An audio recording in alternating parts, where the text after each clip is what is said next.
उस समय जो आंदोलन चला था वो केवल राम जन्मभूमि का आंदोलन चला था, लेकिन पूज्य महाराजा श्री का आंदोलन केवल राम जन्मभूमि का आंदोलन नहीं था। मैं आपको सच कहता हूं, हमारे स्वामी सेवानंद जी महाराज इस बात के गवाह हैं। 89 के कुंभ में लगभग 3 लाख पर्चे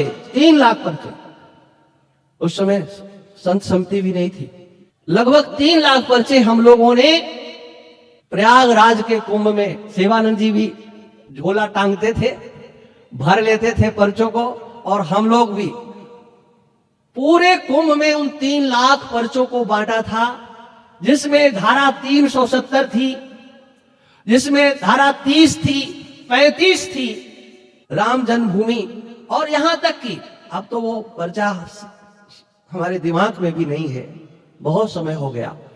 हिंदुओं के मान बिंदुओं को लेकर के, हिंदुओं की संस्कृति पर, सनातन संस्कृति के ऊपर कितने कुठाराघात हुए हैं, इन सब का वर्णन उन पर्चों में था। 3 लाख पर्चे कुंभ में बांटे गए थे उस समय।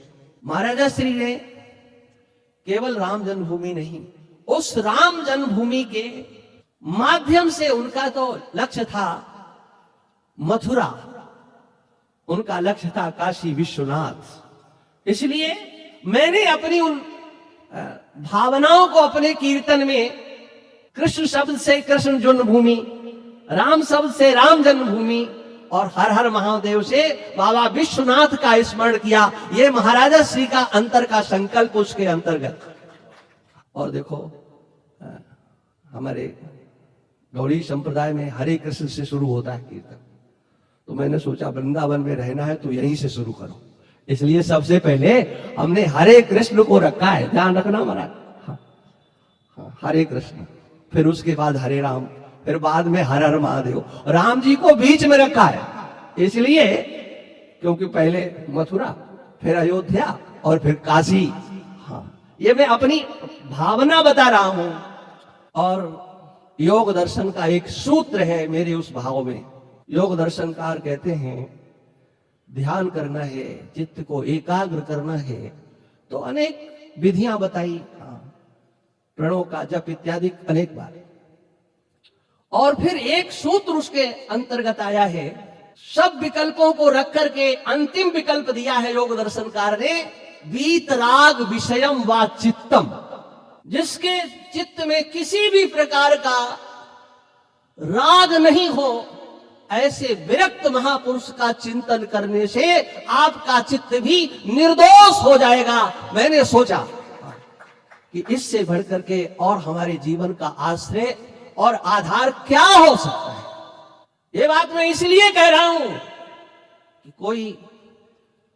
कोई भी टीका टिप्पणी कर सकता है, कह सकता है, देखो इन्होंने तो एक नया कीर्तन, किसी पुराण में नहीं, पुराण शास्त्र की दुहाई देकर के पानी पीने वाले, रोटी खाने वाले, हम कुछ भी कह सकते। इसलिए मैं कह रहा हूं कि यह ज्योतिर्मठ का कीर्तन है, यह श्री स्वामी वामदेव ज्योतिर्मठ का कीर्तन है, किसी अन्य ज्योतिर्मठ का नहीं है। यह स्वामी वामदेव ज्योतिर्मठ के परिधि का कीर्तन है, यह भावना से जुड़ा हुआ कीर्तन है।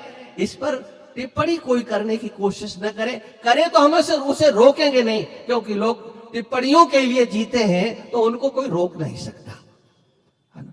इसलिए हमारे इस कीर्तन में भावना जुड़ी हुई है, और भावना भी है, दार्शनिकता भी है, भारतीय संस्कृति का स्वरूप भी हमने अपने भावों में इसको पिरो करके रखा हुआ है।